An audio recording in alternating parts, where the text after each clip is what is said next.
Hello and welcome to Hey, I Loved That Movie, the podcast where we rewatch the films we loved when we were younger to see if they still hold up. I'm Dan, I'm Michael. I'm Helena. And I'm Elliot. and for this episode we watched Resident Evil.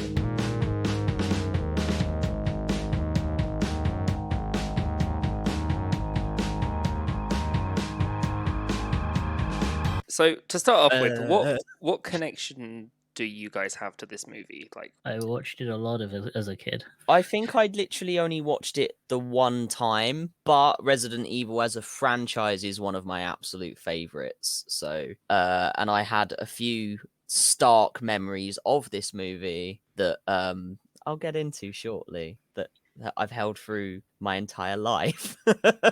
I think I've seen bits of several different Resident Evil movies over the years and probably remember one scene from like each, and I've made this weird sort of like supercut of it in my head. So I remembered one scene from this movie and that was it. I had no idea about anything else that happened. And yeah, I enjoyed watching that scene again. yeah, I had one specific scene that kind of stood out to me. I watched this once, like a good 10 years or so ago. Although, yeah, oddly enough, the bits I remembered most were before all the zombies happened. It does take a little while to get zombies. It takes actually exactly half an hour to give us our first tease of zombie, which is the woman that was suspended in the in the liquid opening her eyes. I very deliberately checked the timestamp on that because I wanted to know how long it took to get from disaster in the beginning to actual zombies. Genuinely, I think that the opening hour is better than when the zombies turn up. Yeah, so Yeah. It's just better. The disaster that happens is that a vial gets smashed and no one notices, and so an AI decides to shut down the facility and make sure it can't escape because it turns people into zombies. It kills everyone inside. There's a bunch of people that are in an elevator and it tries to kill them by dropping it, and they actually based a ride at Universal Studios off of that scene. Fun fact about that elevator scene. So, little bit of background, basically. I played the first Resident Evil game when I was way too young to be having any business playing the first Resident Evil game. As such, I was very, very young when my interest in Resident Evil started. Obviously, this movie came out 2002, so I would have been 7. That elevator scene, I genuinely believe, is what triggered my lifelong fear of tall elevators. I hate elevators, and that was never a problem for me until I saw that movie. It's such a good scene, though. That It's whole fantastic panic breakdown at the beginning is so. Yeah, no, the company that owns Resident. If you don't know Resident Evil, company that owns it is Umbrella. They built a facility that they called the Hive under a city, and it shows you that it really was nerds that built this city because they called it the Hive. Yeah, the Hive under Raccoon City. Yeah, they really picked a theme because the AI security system is called the Red Queen. Yeah. They really picked a theme and went with it. And she's British. She's a British girl, which is horrifying. Why? Small British child. Why would you make your security system extra scary for no particular reason? So speaking of slightly scary things, but not particularly scary, the first thing I sort of felt, and I think this isn't a nostalgia thing, but more of a post-nostalgia. Sure. Okay. Influenced by something that happened after the movie. I very much got the zoom in at the start where you zoom into the they're picking up the different vials inside the chamber. It reminded me so much of the sunken place in Get Out that I was immediately oh, is this actually going to be scary? Because part of me was this is immediately making me think of a genuinely quite scary film. Yeah. The opening scene, the opening 20, 15 minutes, genuinely really scary. The facility shutting down, people desperately trying to get out, people stuck inside, and they might drown in water. Yeah. That person getting coffee spilt on them. Oh yeah, the most annoying man in the whole movie, and I'm glad he died. I'm very glad he died. And then you have that's a good question. So the reason the elevator scene happens and what we're talking about is a woman, they're in the elevator and the facility shuts down, the Hive shuts down, and the Red Queen is killing everyone. Well, locking everyone inside. I don't think she planned to kill people.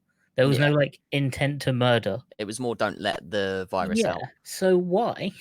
When that woman, because there's a group of people trapped in an elevator, they open the door a little bit and a woman shimmies her head out and shoulders out, and then the Red Queen is for some reason like activating the lift and brings her, like, cuts her head off with the elevator, essentially, like brings it up to just cut her head off. Yep. Why does she Someone do on the that? top floor just pressed the button, the call No.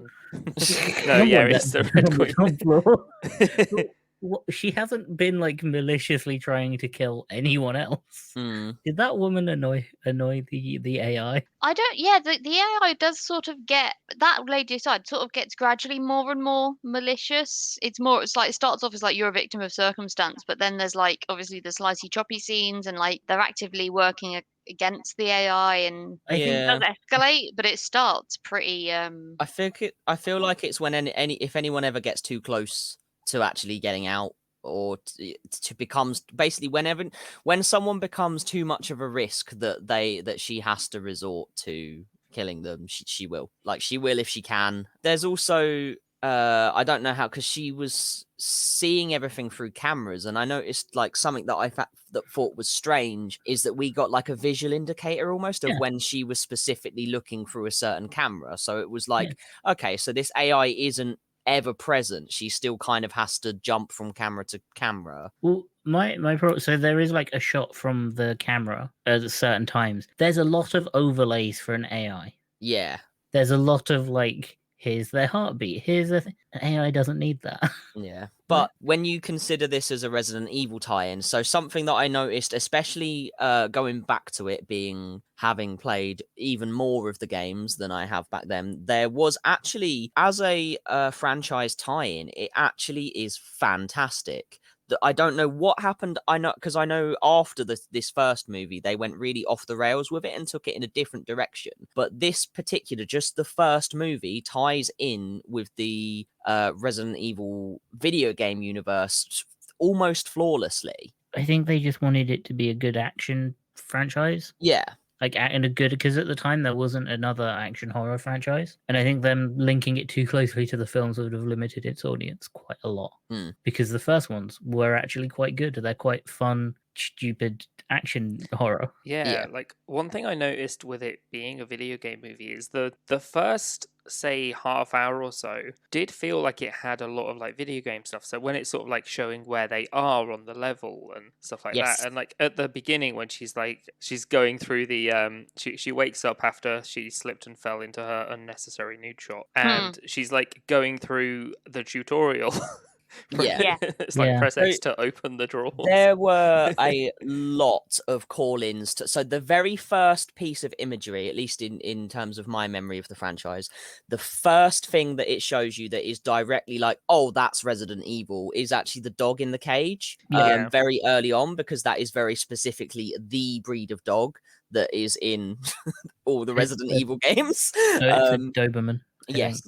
Isn't that coincidentally, or maybe not such a coincidence, the cast from Cats and Dogs that we see at the start? Yes, they all grew up.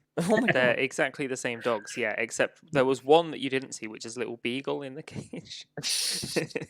No, that's horrifying. But yeah, it definitely feels video gamey when, like, especially when she wakes up and she's like looking around, and it's like, part of me was there like, okay, that's cool, but at this point I'm already skipping and like running, but also exploring absolutely everything. I'm one of those players. I don't like, oh, there's the option to walk like a normal person, or you can sprint around. Yeah. I have so many like fundamental problems with this franchise. What is Umbrella legally? I believe pharmaceutical. They do everything, like they're from they do healthcare. Yeah. And like pharmaceuticals and other, but they also do like security and stuff. So it's like the reason they're called like Umbrella, I think, is because they are literally. I think they've fathered in and absorbed so many companies. Yeah.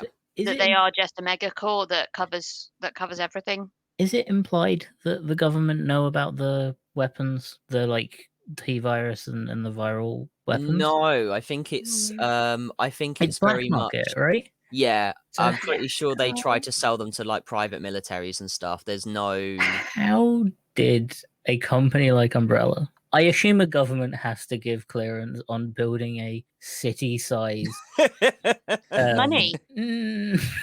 Yeah, but like legally, how are they? Like, what are you doing down there? It's the employment opportunities. They're going to employ an entire sub-city. No, they will literally employ an entire city. Nothing else has to exist in Raccoon City. It could just be the city as the facility. Yeah.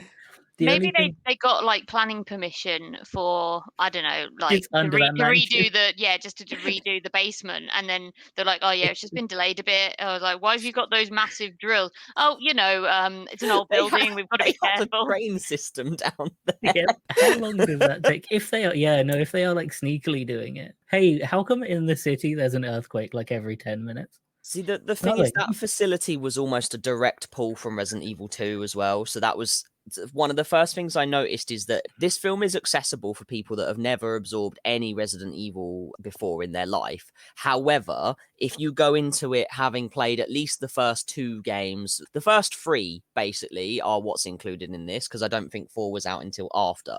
There are nods to all of them, and you can figure things out a lot quicker. So like the Hive is basically the big underground lab from Resident Evil 2. The dogs obviously made their debut in Resident Evil 1. There's a lot of tricks in there, like, so the bit, skipping a little bit further into the film, but when you go into that room that they call the dining hall, that is very obviously got a load of monsters locked up in cages. Level 2, dining hall B. Yes. That was very much a Resident Evil trick from the games, of show you the monster inactive and locked up and then set it on you later. Like, there was so many things in there that I was just like, I was getting a big buzz out of how many tie-ins to the games they actually included that I didn't notice when I watched it when I was younger. Also, another, like, stylistically how they matched the games really well. And I took a lot of notes about this. It's not well acted. Yeah. Very would be bad, but no, it's very in line with the Resi games. They're pretty horrifically, pretty badly translated, pretty badly written. The dialogue is so bad. Just bad. You can say bad.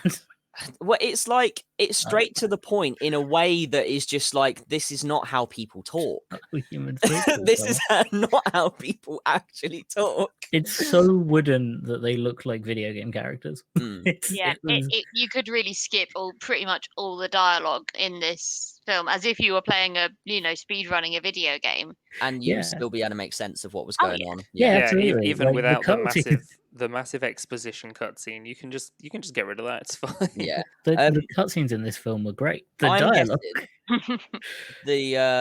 I think we mentioned briefly that there was a scene in particular that was very memorable. Slightly dicey. Yeah, I was going to say, I'm going to go out on a limb and say that it is the very infamous laser corridor scene, which this one, interestingly, I think then got from the movie. They then put this into Resident Evil 4. They put a laser corridor because of the influence of the film. So I love how it all sort of circulates and ties in. Very clever laser thing. So good. Oh, I know. Like why did it not do that at the start? Yeah, that is true. Well, why doesn't it just go with let's just put all the lasers inescapably straight through the room? Why make them dance around it like that? What was the logic in that? Because it's a terrifying little girl. Yeah, the AI is deliberately scared. If anything we can work out from the people that designed the AI is they designed it to be as scary as possible. Yeah. For no reason whatsoever. Yeah. There was also the fact that the AI, so she resorted to violence first and reasoning later, which I was like, what? Again, the programmers that designed the AI, because the reason it's a little girl is it was the daughter of the lead designer, the lead programmer that designed the Red Queen. The fuck was up with that little girl? What the fuck was up with that little girl that man went, you know what? This psychopathic AI. My daughter. I mean, maybe it's only psychopathic when it's a life or death situation. Which I have a thought on that. The AI, right, is the most advanced AI, I think, in anything we've seen in any Resident Evil thing. Yeah. And in most films. It's such an advanced AI. It's self-learning. It is like hyper aggressive. It's a brilliant AI. It is the best AI that could ever made. It runs a security system. It runs like the entire city-wide facility. Why are they building a weapon when they have that? They have, I assume, a very unique AI because it doesn't look like any other company or anything has this level of AI in it. Why the fuck don't they just use that as Yeah. a weapon, or like sell that. Well, if they sell it, then they've lost that might be their only ace in their But they have the plan. T virus as well. Yeah, but they're developing the T virus. Obviously, they've, as we can tell, they've not quite perfected it yet. Yeah. What's the goal of the T virus? I think to regenerate, isn't it? so- to keep soldiers alive longer. Yes, that, but they're also, and this is mentioned in the film right near the end, but they're also, they have the Nemesis program, which is obviously detailed very highly in Resident Evil 2 and 3 with, well, I think Mr. X didn't come into it until the remake, but with Nemesis from Resident Evil 3, they're effectively not just trying to create soldiers that can effectively come back to life, but super soldiers. Like, so the idea of having this big hulking regenerative evolving monster as a bio weapon, basically. So that explains the CGI muscle mass that kills a couple of people. That's liquor. That is a liquor from Resident Evil 2, and yes, it was horrendously animated. It's terrible awful. name Like, as It well. really looked like a video game. yeah, like At that everything point, else. it really looked like it was a well-rendered video game cutscene. Yeah, all the zombies in that all did look pretty good. It was just that one yeah, thing because- was awful. Most of the zombies were, well, I think pretty much all the zombies were like practical makeup. Yeah. Yeah. Even the dogs it was practical makeup that they put on dogs. Yeah, it looked like they just covered them in salsa. Yeah. Mm. Which Yeah. am I remembering wrong? Like, because this didn't happen in the movie, but this is something that I assumed would happen. Where she kicks a dog. No, I mean she does do that. She just fucking absolutely just that's her. She's just good at kicks. But I thought that the dog's like head opened up or something. That's something Blade in the Trinity, isn't it? Blade. Oh. It happens in Blade. It also happens later in the Resi franchise film yeah. because it starts to happen in the game. Yeah. That's So it does probably it happen. then. Yeah. So I'm not But- going mad.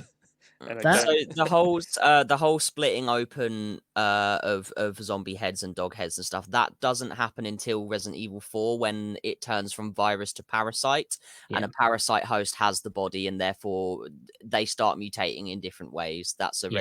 Resi 4 and 5 thing, basically. okay. Yes. So speaking of the kicks as well, like so when the zombies come into it, they have to shoot them like several times, Well, 'cause and they then don't main have time. character just gives them a good kick. Well, isn't she like super powerful? Not that's- until yeah.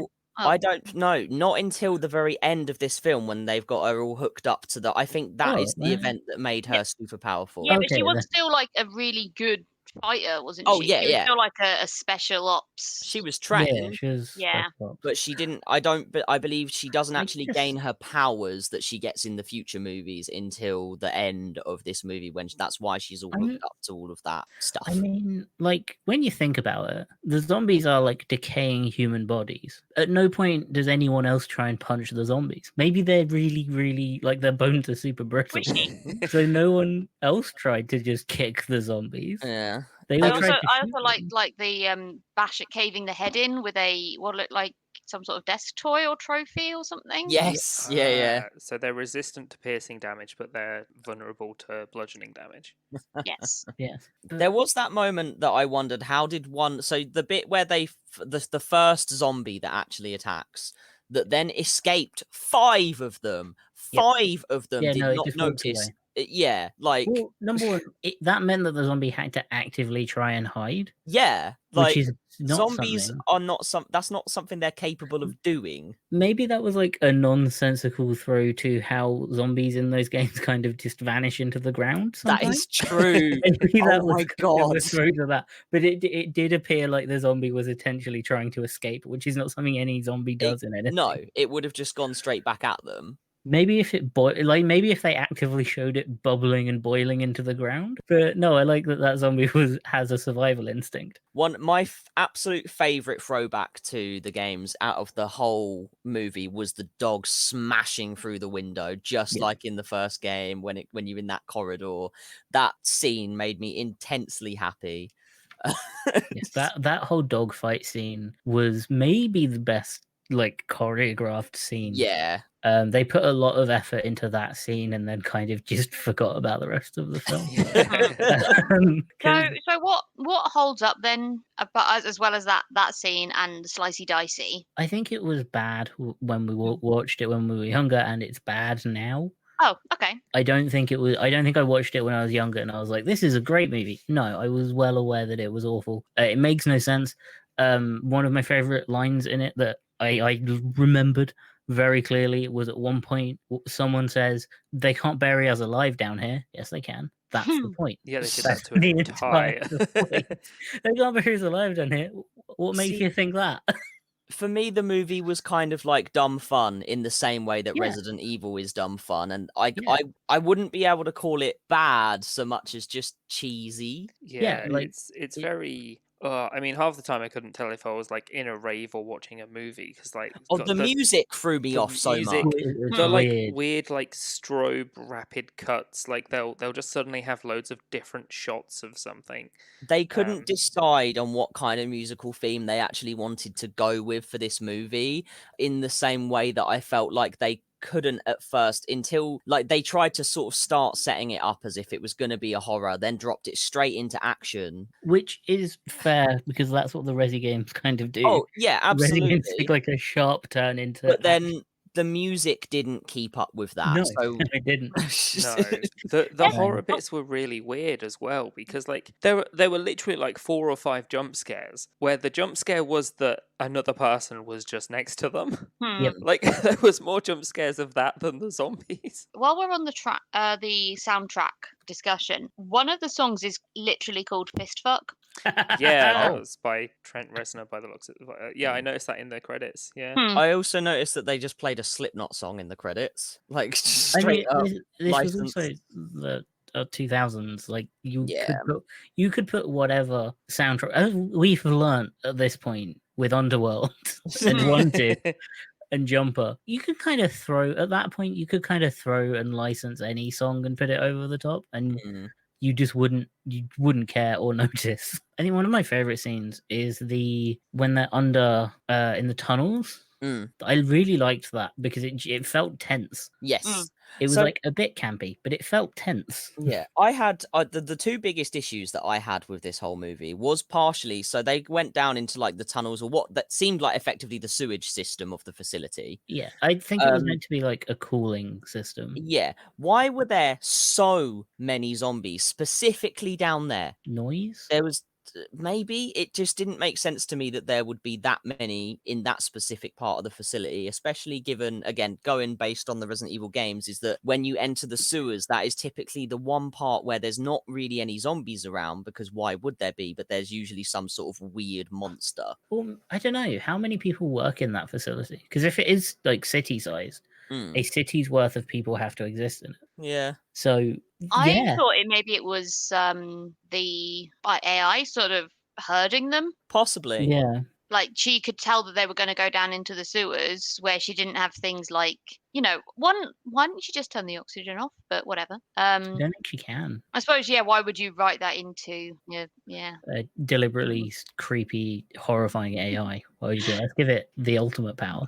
And then the other big issue that I had with the movie was right near the end when they're on the train. So I thought it was interesting that they used the liquor as effectively like the big bad beast of it, when given their placement in the games, they are not the big bad scariest enemy. What else do you put in there instead? Um, Because you can't put Nemesis. You can't put any No. of the other big bads because they haven't been established. They haven't established anything Resi yet. And unlike the games, they can't just throw it at you. But They- my biggest issue was the bit where she stabs through the liquor tongue Mhm. with the pole. How was she strong enough to also stab it enough through the metal floor to actually keep it there? That really, really bugged me. Was it not on a grate? Yeah, I it thought was on. the was gratey on bit a- of the where you can get the doors down. Yeah. Yeah, it's on a grate. So But, you but could, wasn't the pipe pretty thick? Would it have gone through? if it's only like going to hit one or two of like the thin metal pipes, Yeah. I think if you hit something and it's sharp, like the grate had like the grating bits were thin. I Yeah. think if you've got a sharp enough bit of metal and you're strong enough to kill a dog in one kick, yeah. you could probably do that as a person Yeah. if you put like everything into it and you were strong enough to kill a dog. Yeah, with it doesn't one go. kick. It goes into like the gratey bit. It doesn't Yeah. go into the Okay. full metal. But it's still like a bit of a feat. But it's one of those like I guess your adrenaline's pumping. Yeah. Like it's You've got feasible. it's sort of life or death in Yeah. It's feasible a human could do that. and it is sharp. Yeah. I think throughout the second half, the first half of the film is really solid, and the second half is where all of the mistakes and dumb things happen. That's what's frustrating, isn't it? It's like they Yeah. start off doing sort of exactly what you do, where it's like, well, okay, I don't know what's going on. I'm going to find out. Fair enough.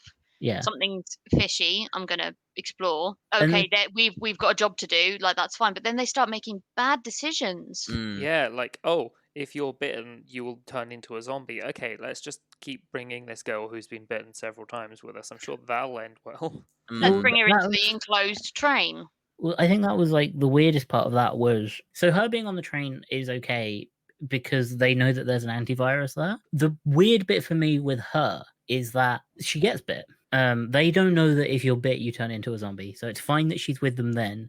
Then the AI tells them that if you get bit or scratched, you turn into a zombie. Then they stick with her for a while. They don't even talk about it either. No. And then they find out that there's an antivirus. Yeah. It was such a weird, like, they don't know there's an antivirus, but they know if you have a bite, you'll turn into a zombie. And as with every zombie film, the rate of zombification is entirely based on the plot. Yep. Yes. Yeah. Yeah, it's not consistent. Considering one of them gets bitten and turns and attacks immediately. Yeah. Yeah, it was a bit frustrating because I was just sat there like, why hasn't she turned yet? Why hasn't she turned yet? Is this like, what's that other film? Like, is it The Last of Us or whatever, where you got that girl that's got the antivirus sort of built in and you have to protect her? Well, that's a game, but yes. Yeah. But so is Resident Evil. Yeah, it's just so you said movie. No, it's hot. I'm tired.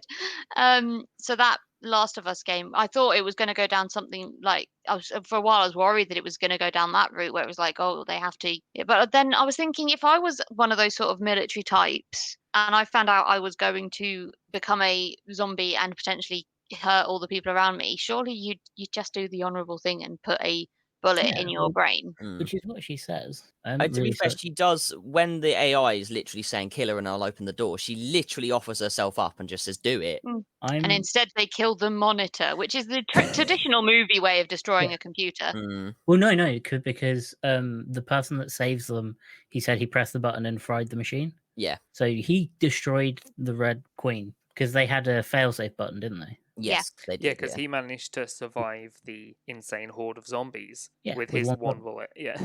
Yeah. Maybe he's got good kicks too. This movie, it worked so well as a movie tie-in that as a long-time Resident Evil fan, I was, despite the movie not being an incredible movie, I felt very satisfied by it with all of the stuff that it kind of just kept nodding to throughout the course of the film, and the way that it set it up with the very last scene where that was very video gamey, where she walks out of that facility and finds a fucking pump action shotgun, stands in the middle of the desolated city and just pumps it even though there is nothing around.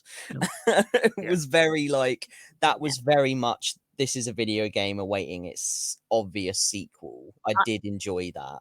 I have a confession to make. I did actually immediately watch the second movie after watching this one. Oh, nice. I want to watch the second one. Hey, maybe we'll do the second one sometime. Yeah. I've never seen it. It was. I hadn't either. Well, no, I had. I think at one point on Film 4 while doing something else. But I only remembered one scene from it. But it was I really enjoyed. I really enjoyed the second one, and I really enjoyed the ending of the first one, and that you walk out and it was such a sequel tease. And I was immediately like, right, okay, let's give Amazon another £3.50 or whatever. It sets the scope, doesn't it? So you've gone from underground facility to whole city. It is very much the whole cool, we've done the setup, now here's the bigger, better, bolder thing to come kind of thing. Yeah, no, it is a genuinely good, really fun film to watch as well. I don't think it holds up because I don't think it was ever good. No, exactly. But I think that's so fine. what isn't good about it? I mean, apart from the acting and the dialogue. Camera work, the editing, for most of it, the editing. I think a lot of the story made no sense. Like, genuinely, like, as soon as you start questioning it, it falls apart type of no sense. Yeah, there was Yeah. for me the bit where they realize they're carrying around like 3 people with really bad amnesia, and they're like, "This is fine. We'll just keep taking them into this facility." You know, the reveal that one of the guys that was with them the whole time had actually caused the whole thing was sort of, it was kind of like, oh, okay, sure. But they hadn't actually built him to be a likable character enough for it to be like, oh my god, you know? No, he was clearly meant to be, and like clearly the villain, except for like 1 minute where you think it's the other guy. Yeah. Yeah, I don't know what his character's called. I suggest about remember Alice. Alice is, I can't remember the actress's name. You're allowed to learn. Mila Jovovich? Yeah. Yeah. One rule of this podcast: you're allowed to learn either the character's name or the actor's name. Yeah. Mhm. Not both. Not both. Or sometimes none. You're allowed none. So I guess overall then, how many cubes of man out of 10 would you give this movie? I don't like that. Just the sliding, falling apart.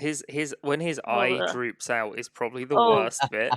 Yeah. I don't think an eye would do that. Oh, it would. Dan can tell you it would. Why can I tell you that? Because you cut open an eye and fainted. Oh or yeah, watched there someone was cut that one time in school when someone cut open an eye, and I was like, "Yeah, I'll be fine." And then Oh no. it popped, and all this black stuff came out, and then I woke up on the floor. Oh dear. It wasn't an eye. No, it wasn't a student. It was like in science they were dissecting an eye. Yeah, Just we to weren't just clarify. fucking insane. Yes. Would you rather shit? So again, I think I'm biased because of my like absolute devout love for the video game. So I would genuinely give this movie a 7 out of 10 for enjoyment factor, and just how well I like the fact that this movie then influenced the future of the games, because Resident Evil 4 was very silly and happy-go-lucky with the amount of kicks that were in the game because of this movie, and they started throwing in all the somersaults and the wall jumps and shit that this movie did before that came into the games. I had a really good time with the film, and I would absolutely watch it again in the future. I think I agree. I agree. 7 out of 10 audio replaced scenes. 7 out of 10 dubbed over sequences. I think 7 out of 10 solid, because it is a fun film. It is not a good film. It is riddled with mistakes, and don't pay too close of attention or else it starts to fall apart. Like a But man it being is- sliced by several Like lasers. like a man stood in a hallway of lasers, it starts to fall apart at some point, no matter how hard you try. Yeah, I really enjoyed watching it, and even though I only had one scene that I recalled, I didn't hate finding out the context for it. Yeah. It was nice to be like, oh, so that's why he gets sliced up. Yeah, I would. I mean, I want to go and watch the rest of them now, and I feel like that's probably not a decision I'm going to regret that decision. If you're willing to go into them being like, these are gonna be bad, I think they're great and really fun to watch until the last 2. I think they're Yeah. genuinely really fun. You can tell when they really go downhill because those are the ones you can get for free or Yeah. well on Netflix. Yeah. I don't regret renting this movie and paying actual money for it. I bought the movie. I probably should have done because I actually do. I do want to watch it again. So I should have forked out for that extra like 50p or whatever to keep it forever. Yeah. I think it was £6.50. Oof. Maybe Yeah. you bought the HD edition. I don't bother. I don't. Oh yeah, I think I did actually. If it I haven't wasn't, even. My TV's not even full HD. if it wasn't made in HD, you don't watch it in HD. That's a pretty good rule, actually. Yeah. Maybe that's why the liquor looked so No. off at me. No, the No, liquor you looked look bad like forever. I think that looked bad when it came out. Yeah. Do you reckon they just took the model from the game? No, because the model is, I think, it moves Better. worse than the game. Yeah. Like its movements are know, so. it's true. Oh no. I just had a thought. Why does the guy turn into the Nemesis at the end? What causes Um, that? They gets save his scratched life by because the he's liquor. dying. He's Oh, dying, okay. so they save him by giving him the Nemesis drug. That Yeah. makes sense. It's Sorry, not. I- It's not that he's turning into it. It's that he is. They're making him it. His body. They notice that it is sustaining mutation. So his body is suitable for the Nemesis program. They can put him in and basically genetically alter him to be a super soldier. Yeah, that makes sense. Because in my head, it was just because he got licked by the. I hate that name. Yeah, he got scratched by it. He got scratched by the licker, which doesn't make any sense if without that bit of context. Because the guy that the licker ate, I hate that word. I didn't realize how much I hated it until I said it. Just turned into the most nightmarish zombie in the entire thing. Yeah. Because that guy is terrifying when he's a zombie. That was like genuinely horrible. So I think I did enjoy it, and it's a bad movie, but it definitely falls into that. It's still good. It's still cheesy. It's still exactly what it says it's going to be. So I'll give it. I think I'll give it 7 dogs licking off their own special effects makeup. I think I watched behind the scenes at some point, and that was a genuine problem. Yes, it was. I was reading the goofs earlier. Yeah, I mean, I was only going to give it a 5, to be honest. Like, it was fine. I enjoyed it, but And another thing you're wrong about. that is fair. I mean, I'll probably rewatch it again at some point, but yeah, And then you'll love it. Maybe it just takes a little bit more. I've not replayed much of the games either, so I didn't really have that going. Yeah, Too see, spooky. No, thank you. that's very much the thing for me, is that it is genuinely one of my favorite franchises of all time. I think I just like zombie films. That I'm too. just a fan of zombie film. Well, with that, I have been Dan. I have been Michael. I've been Helena. And I've been Elliot, not reanimated from the dead. Thank you. You can find us on Twitter at HiltonPod. That is at HILTM Pod. And yeah, if you want to leave us a review or something, that would be great. On Spotify? Yeah, Spotify, Apple Podcasts, Google Podcasts, the other ones. I'm sure you've found us and you're listening to this somehow. So Yeah, maybe you're listening to it through a terrifying small child AI. If so, I'm very sorry for what's about to happen. You're going to die down here.